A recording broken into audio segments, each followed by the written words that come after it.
नमस्कार शेतकरी मित्रांनो, स्वागत आहे आपल्या दत्ता चौले माहिती आपल्या यूट्यूब चॅनलमध्ये. राज्यामध्ये पूर परिस्थिती आणि अतिवृष्टीमुळे बाधित झालेल्या 282 तालुक्यातील शेतकऱ्यांना प्रतीक्षा आहे त्याच्या मदतीची. सरकारने NDRFचे 8,500ची मदत वाटप केलेली आहे. जे 2215 कोटी होते त्या निधीची वाटप ही सुरुवात झालेली आहे, परंतु अद्याप 20 ते 30% शेतकरी यांना ही मदत मिळालेली आहे. ज्यांनी KYC केलेली आहे त्यांनाच मदत मिळाली. KYCचं पोर्टल 28 सप्टेंबर 29 सप्टेंबरपर्यंत चालू होतं, त्यानंतर बंद झालेलं आहे. खूप तुरळक शेतकरी आहेत ज्यांना KYC न करता ही 8,500ची मदत मिळालेली आहे. त्यातच आता दुसरी मदत जी राज्य सरकार करणार आहे निविष्ट अनुदानाच्या स्वरूपात हेक्टरी 10,000 रुपये, कमाल मर्यादा 3 हेक्टरासाठी 30,000 रुपये. मग यासाठी शेतकऱ्याला नवीन काय करावं लागणार का? त्यासाठी कुठे जाऊन KYC करायची आहे का? त्याची काय प्रणाली असणार आहे अद्याप शेतकऱ्याला क्लिअर नाहीये. सोबतच ॲग्रिस्टॅक मार्फत जर ही 30,000ची मदत मिळणार असेल तर एकापेक्षा जास्त गावात जमीन असेल तर ॲग्रिस्टॅकमध्ये फार्मर आयडीवरती केवळ एकाच गावाची जमीन लावली होती किंवा लावण्याची मुभा होती आणि त्या दुसऱ्या गावातल्या जमिनीचं काय होणार हा देखील प्रश्न अनुत्तरित राहिलेला आहे. सोबतच जी काय मिळणारी मदत आहे ही कोणत्या तारखेपर्यंत मिळणार आहे? कारण मुख्यमंत्र्यांच्या माध्यमातून वारंवार सांगण्यात येत आहे दिवाळी किंवा दिवाळीच्या पूर्वी किंवा दिवाळीच्या आसपास ही रक्कम शेतकऱ्यांना मिळणार आहे. मग नेमकं या सगळ्या गोंधळामुळे शेतकरी वारंवार CSC केंद्र, सेतू सुविधा केंद्र, कृषी ऑफिस किंवा तलाठी ऑफिस याला फेटा मारत आहे. मी स्वतः CSC केंद्र चालक आहे. दिवसातनं 20 ते 25 शेतकरी या आशेनं माझ्याकडे येतात दररोज की अंगठा लावून KYC करून त्यांना मदत ही प्राप्त करून द्यावी.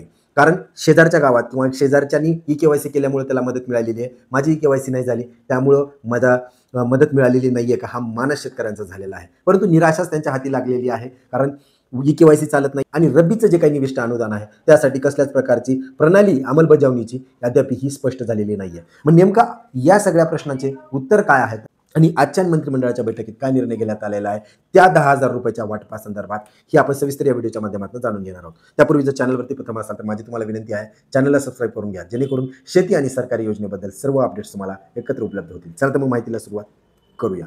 मित्र, सर्वात प्रथम की कोणते शेतकरी पात्र आहेत या 10,000 रुपयाच्या निविष्ट अनुदानासाठी? रब्बीसाठी जे निविष्ट अनुदान आहे यासाठी सरसकट पूर्ण महाराष्ट्रभर मिळणार आहे का? तर तसं नाहीये.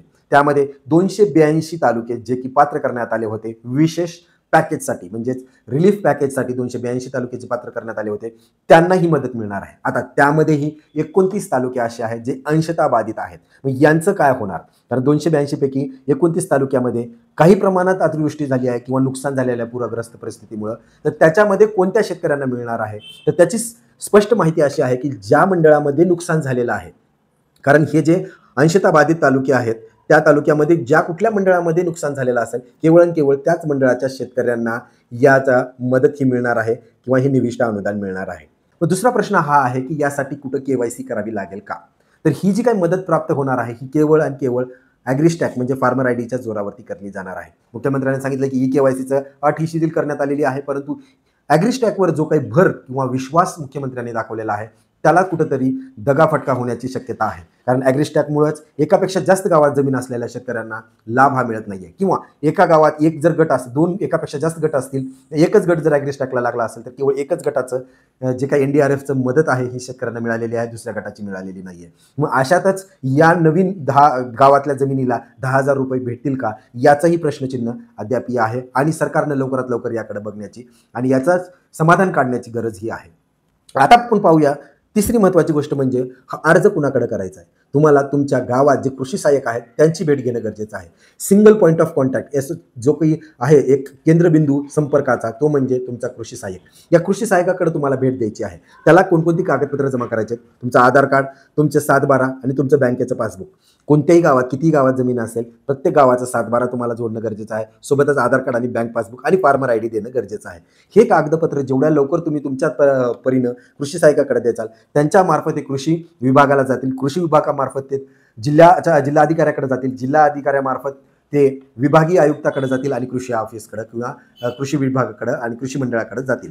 तर अशा प्रकारे जेवढ्या लवकर तुम्हाला तुमचे कामं करता येतील, जेवढ्या लवकर तुमच्या कृषी सहाय्यकाकडे कागदपत्र जमा करतील तेवढ्या लवकर तुम्हाला मदत ही प्राप्त होऊ शकते. मग आता चौथा महत्त्वाचा प्रश्न आहे की ही मदत कधीपर्यंत अपेक्षित आहे? मुख्यमंत्र्यांच्या माध्यमातून सांगण्यात आलेलं आहे की मदत ही दिवाळीच्या पूर्वी किंवा दिवाळी दरम्यान किंवा दिवाळी झाल्यानंतर लागलीच मिळू शकते. यात 31,628 कोटीचं जे काही पॅकेज आहे त्याची मदतचं वितरण अद्यापही सुरू झालेलं नाहीये.